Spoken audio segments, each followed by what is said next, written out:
This demonstration shows a simple example of building an MVC ASP.NET Core application where we are going to access an API, acquire its data, and then store its data into a database, specifically a local instance of SQL Server Express. So let's first create our project. File, new project. Under Web, .NET Core, ASP.NET Core Web Application. We'll call this Simple API.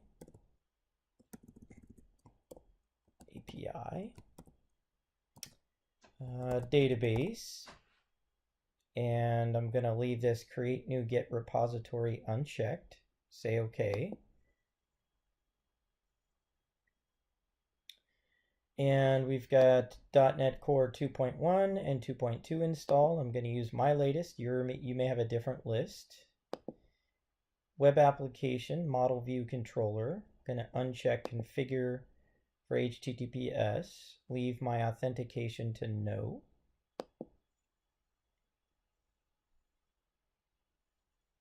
OK.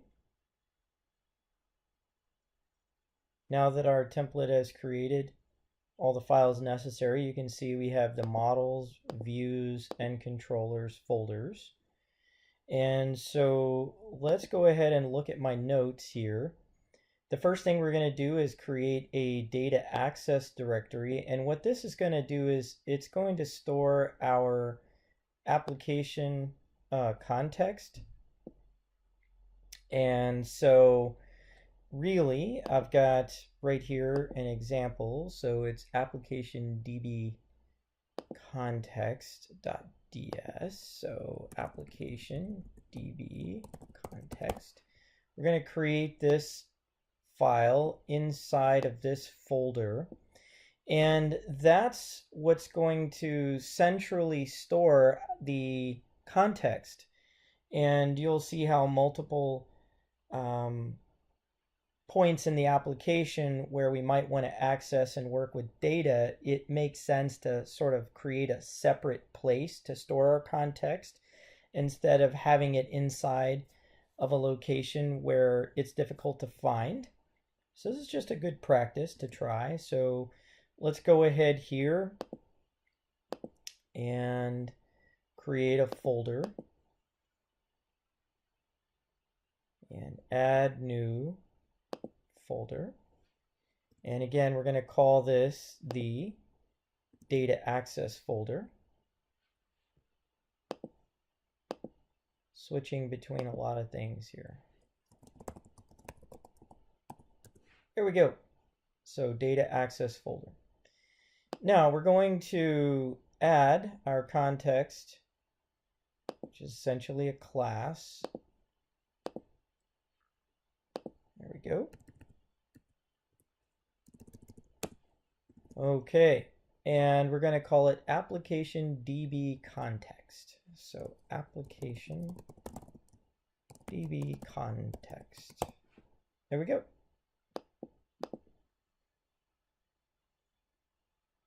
Okay, so there's our application db context. And what we're going to do here, if we look at our notes, we create the application db context to store our context, which is essentially how we'll connect to our database. You'll see in a bit. And we've got a little bit of code that I've already created in my sample project here. And it's important to note that this is going to be a member of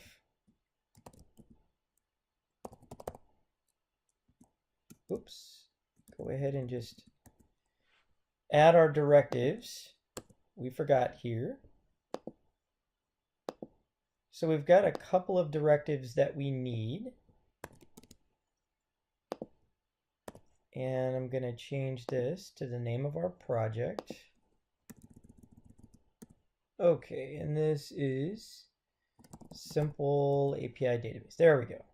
So now we can see here that this application DB context is going to be a child of the DB context, which allows us to sort of interface with our database context.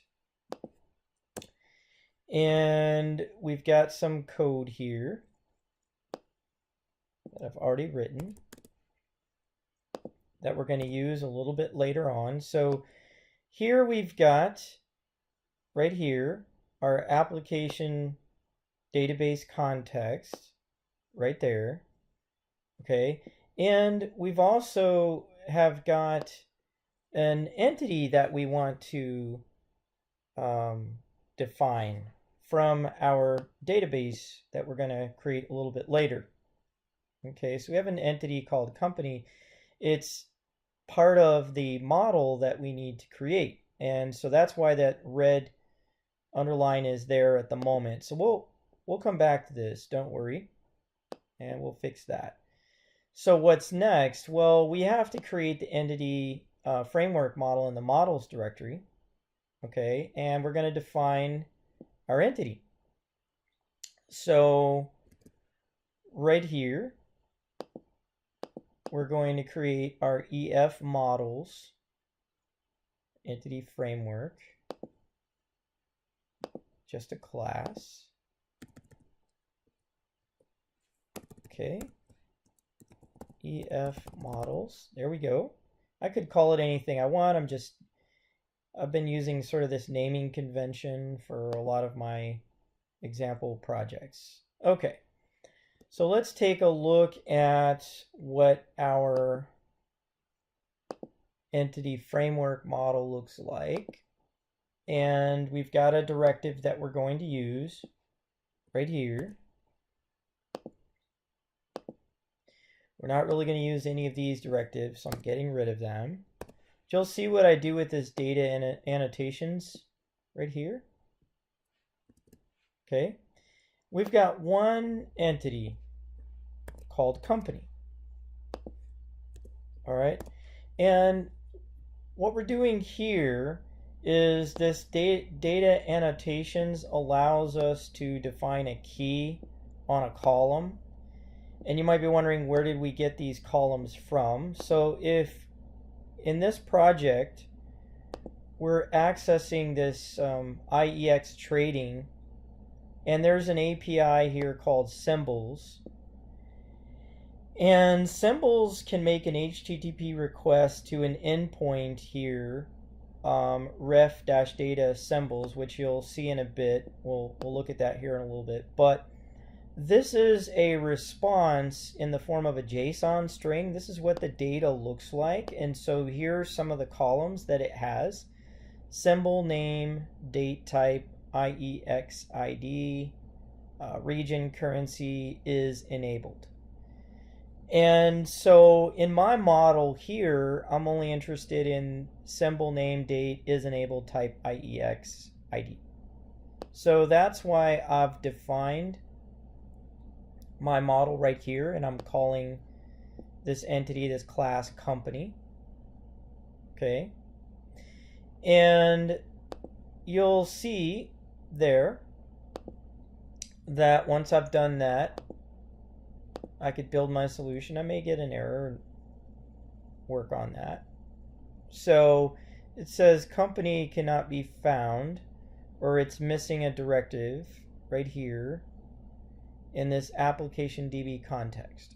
So we go back here. Okay, we see here that it just doesn't want to find this object that we created here in our EF models. And so I'm just going to make a little modification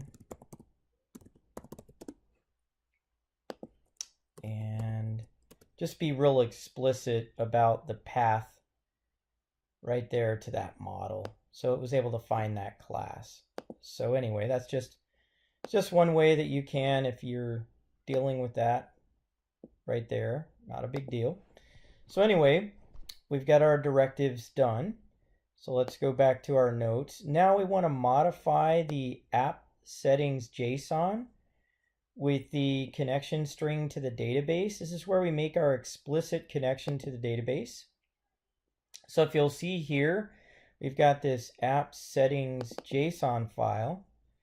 And I'm going to go back to my sample project that I was working on.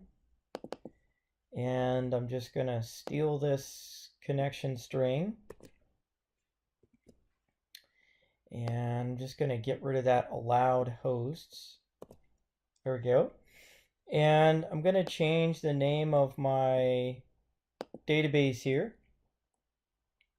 And we're just going to call this simple API DB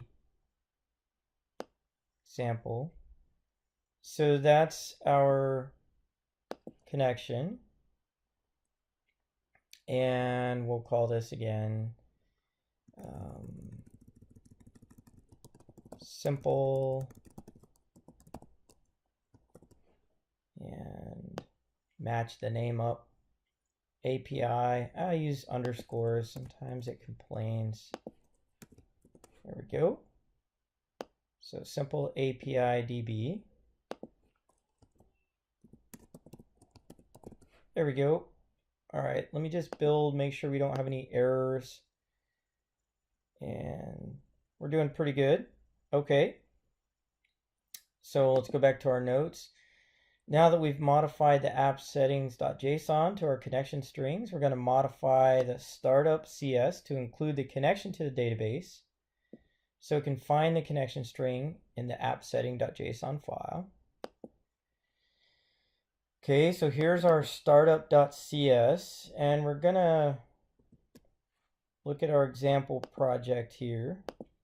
And let's pull up our startup.cs, and we do have some directives. And let's go ahead and take care of those. Okay.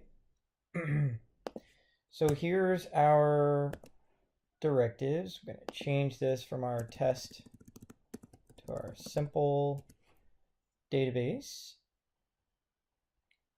Okay, and we're only going to come down to this right here, configure services method, and we're just going to go to the end of that method and add a single line. No big deal. So let's come down here, and this is what we want.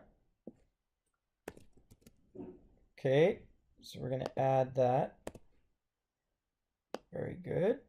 All right, so we've confirmed that both of those directives are now being used. So what's going on here? This sets up our connection right here. And we just need to modify this to simple API DB. There we go. That was the name of our connection string. Let me just verify that. And simple API DB. Yes. Okay. So we match that up. That's our connection string. Okay. Very good. So let's build, make sure we don't have any errors. Looking good. Go back to our notes. Okay, now we're going to use migrations. In the NuGet package manager console, we can run a couple of commands to initialize our database. So we come here to our package manager console. And so if you don't know how to get to that, again, that's from Tools, NuGet package manager console. Okay, if we have not made any mistakes, migration should be able to initialize. No mistakes, good. And the other command we're going to run is this update database. This is where it's going to actually create the database and build the entity based on our model. And hopefully we haven't made any mistakes there. And that may take just a minute. And just as soon as this finishes, If you come over here to SQL Server Object Explorer, and again, if you don't know where that is, if you just go to View, it should be here, SQL Server Object Explorer, and my local instance of the database will be here. And you can see that right here my database was created, this simple API DB. And if I expand it, I've got one table right here, companies, and these are my columns. And you could see here how these columns comply with my model right here. Okay, and there we go. So we have this class that we can now refer to in our model throughout the application. Okay, we have our database established. So we've essentially created the model and the database for our application. Now we need to work with the API and make a connection to the API and use it within our application.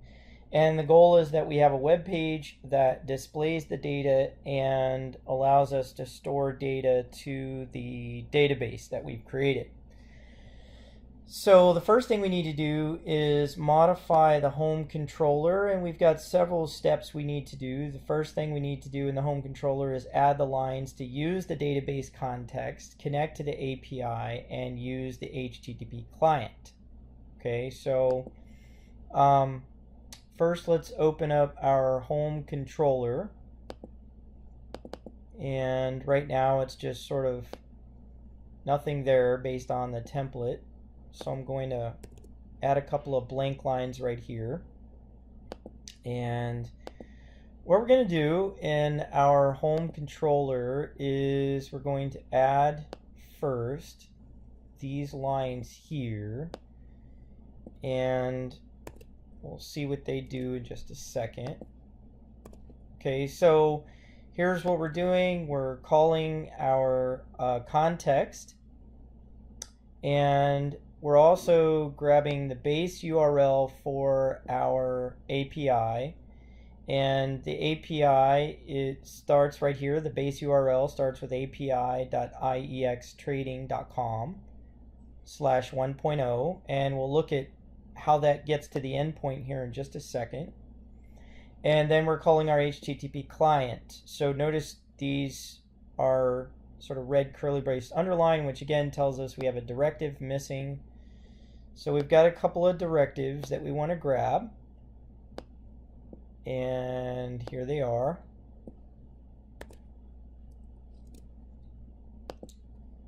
Okay, so obviously we need to change this to simple. There we go.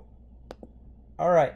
So the directives that we're using, we want to get to our data access folder. That's over here, remember. That is where our context resides for our database. We need to get to that. We also are going to be working with a JSON string at our endpoint for our API. We'll look at that. And we'll be making HTTP client requests to get the data from the endpoint on the API. So let's take a quick look at that. You'll see here that there's this base URL right here, this API iextrading.com 1.0, and it furthermore has this ref-data/symbols. If we look at that full URL right here, you'll see that the endpoint presents this really long JSON string. And I can further sort of, here's a parser built into my browser. And you can see that that JSON string can be parsed right here.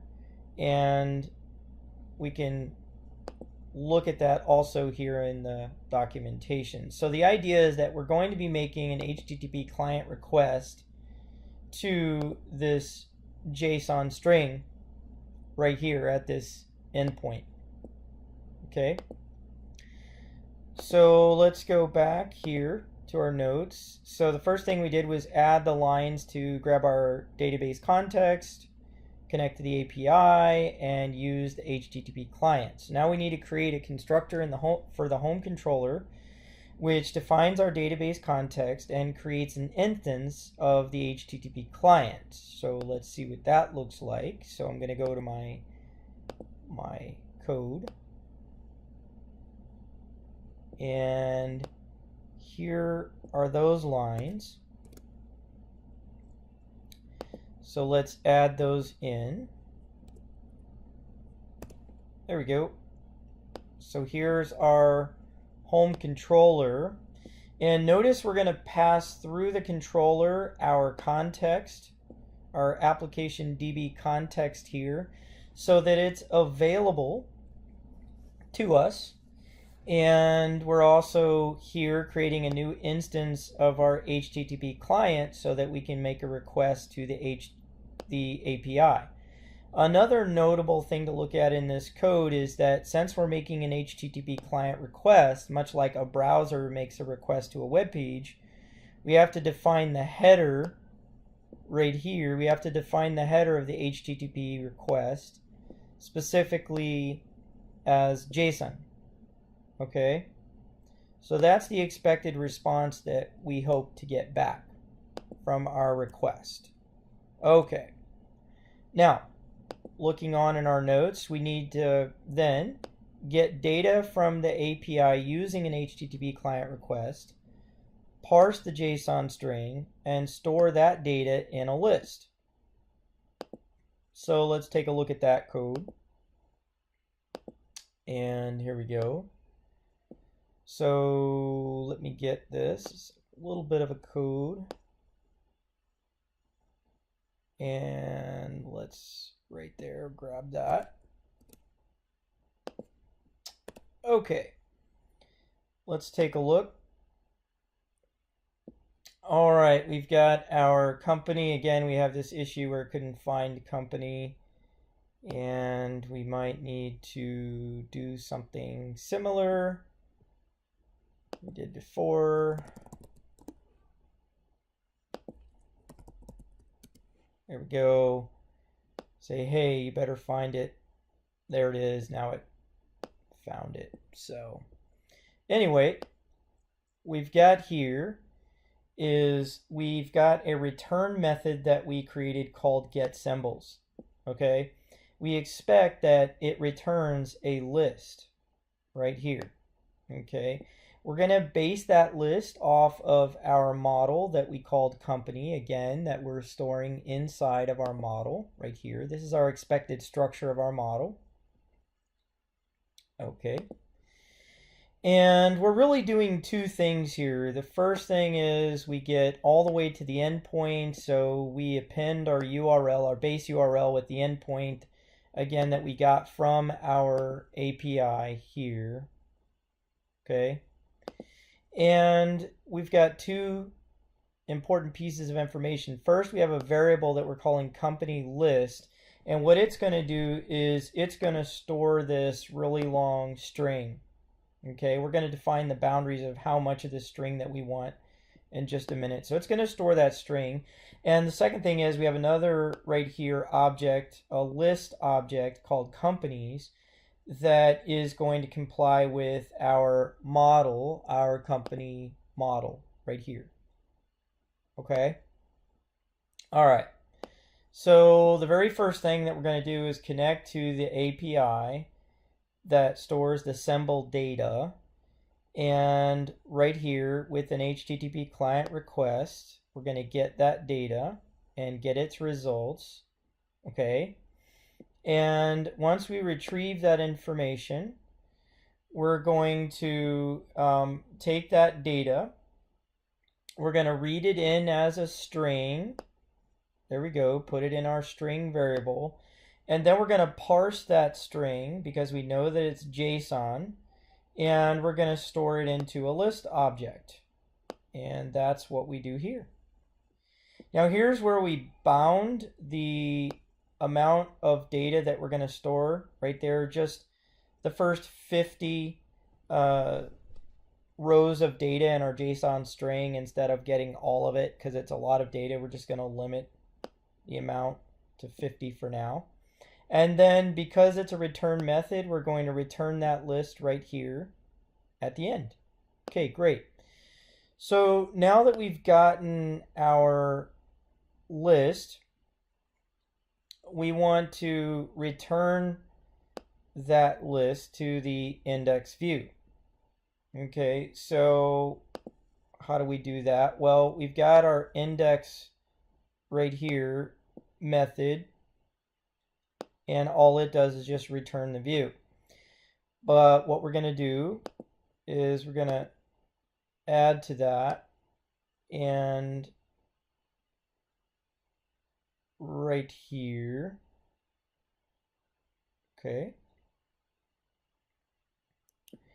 and we're going to grab this data and that code where we grab the data.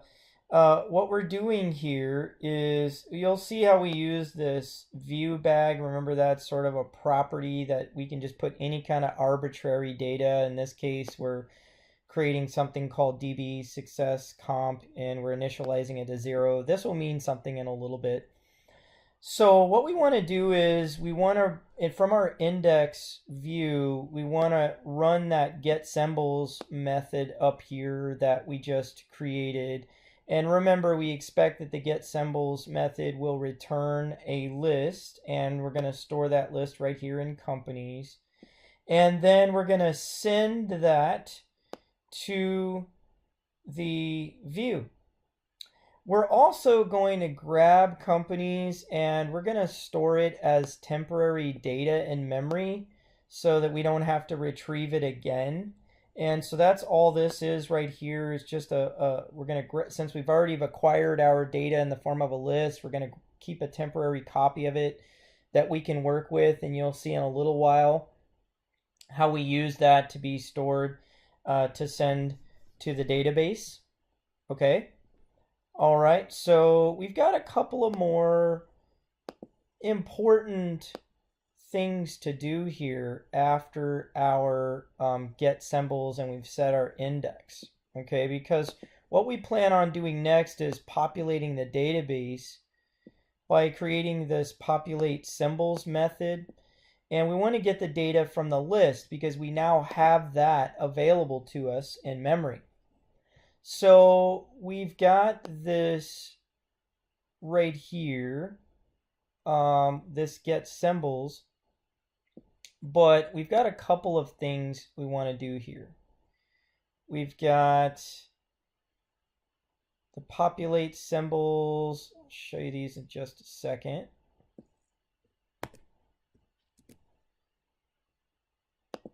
Okay, let's go over here to our API. Okay, so again, in review, we've got our home controller, our get symbols, our index, and now we're about to add a couple more methods.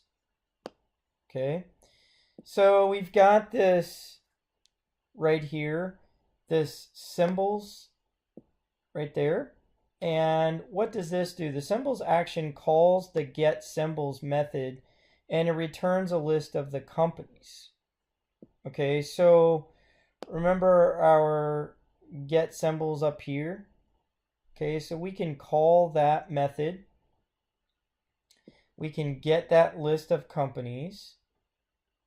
Okay, and we can then take and retrieve those companies from the list. And what we can do is populate that in our database. Okay, and again, when we do that, we want to verify. In this case, we've already stored, if we did store data in our database, we will want to make sure, okay, is it already in there? If it is, don't store it again. If you don't see that symbol in the database, then insert it in there. And that's what this code right here is all about. Okay, and I kind of noticed something down here. And not really sure. We're just going to comment that out for a moment. But let's just build and see if we've made any major errors. So we do have a build here, a build problem. And so line 131, let's just go ahead and, okay, so you can see we've got a build error here. Now, this is one interesting learning point that you can do here is if you hit Alt Enter and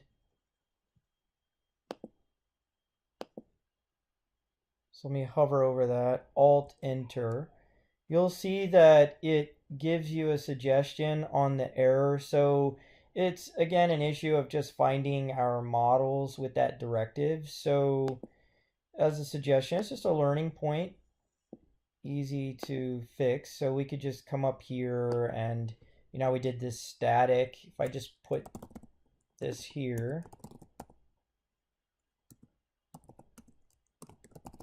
and just put that there, it essentially finds, you know, everything required in that directive there. So not a big deal. Now if we build and let's see what we got. And this time our build succeeded. So we're doing pretty good. And I know we're doing a lot here, but that's important. Okay. And it's all important learning points. So now we want to modify our index view.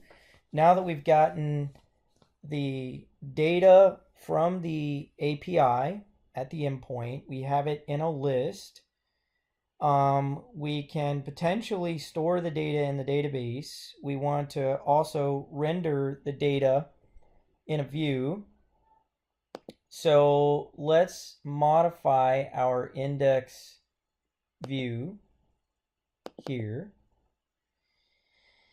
And we're just going to get rid of the default content in the template here. We're going to go to our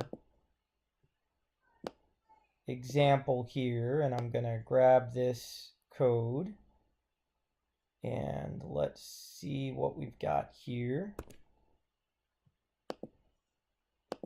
Okay. All right, let's take a look at what we're doing here. First thing we need to do is change this to the correct project. So this is the simple API database project, and we're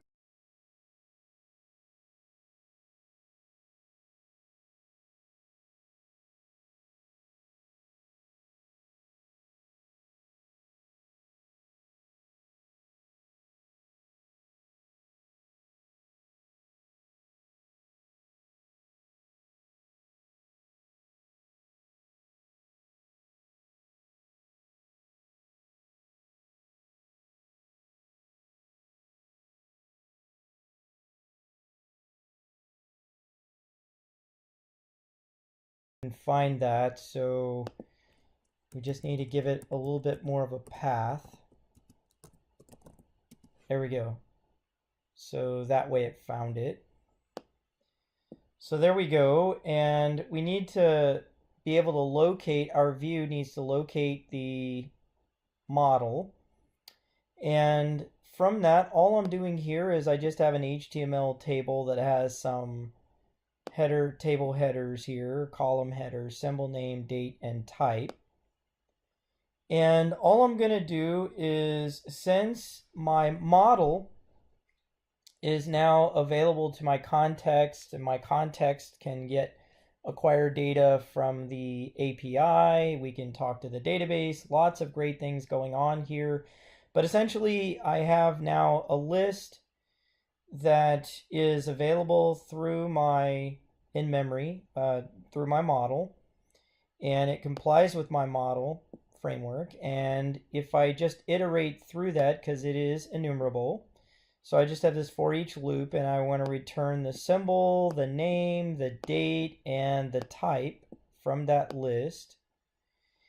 And I've also got here something interesting. I've got a row here that includes an action, and I've got an image here of a button that I need to add to my project in the IMG directory. And what's going to happen here is when you click this button, it's going to execute an action on populate symbols. Now, remember, in the home controller, anytime an action, an HTTP request comes to an MVC application, it goes to the controller first. And so it's going to locate this populate symbols method. And in this method, we retrieve the data from the list in memory. We iterate through that list, and all we do is add this, use this right here, this add method to our DB context, our database context, and essentially that executes the insert. And so if you recall before, when I described, we check to see if the symbol exists, and really what we're looking with the symbol, that's our unique key. Remember when we looked at our model here, we said that the symbol is the unique key. Okay, and if it does not exist, it will just add that to the list and then return the application to the index view. So what we need to do in order to make this happen is, well, first of all, we need to, this image doesn't exist in our current project. So let me just build what I've got and make sure I don't have any errors. And the build succeeded. So if we go here to our www root, because if you look at the path, you see this right here, this relative path to image. So I'm going to right click and add a directory, call it IMG, and I'm going to add, I've got an image on my desktop of a button, so I'm going to add an existing item, and I'm going to navigate to my desktop, and right here you see this save data image I've got. It's a PNG, and I'm just going to add that there to the image directory so that that exists. So let's go back to our notes, and it looks like we've completed all of the tasks for our notes. And we're going to build this project and cross our fingers. We have not run it yet. Let's see what happens. It's always possible I made a mistake. So the first thing I want to do is run the application, and what I expect to happen is that data will, from the API, will respond and be displayed to the screen. And it will just be a bunch of symbols from the API that will populate, and there they are. And so these are the top 50 symbols found in the JSON string. Now we've got this save data button, but I don't want to click it yet. I'm going to end this. And what I want to do is I want to go over here to my database, and right here under my simple API DB, I'm going to right click on my table and just say view data. Notice that there's no data here. Okay, so this time I'm going to run my application, and this time when it populates the view with the API, all of the symbols, I have that data in memory right now in the form of a list. So what I'm going to do this time is click my save data button, and that has completed. And this time I'm going to go back to my table. I'm going to right click and click view data, And this time you will notice that all of those symbols have been saved to my database. So again, in summary, what we've done here is we've created an MVC ASP.NET Core web application. We've acquired data from an API, and we've taken that data, we've displayed it in a web page, we've moved the data in memory to a list, and from that we created a mechanism in our view to store the data to a database. And so the database structure and the list structure both comply with the entity framework model we created in our project.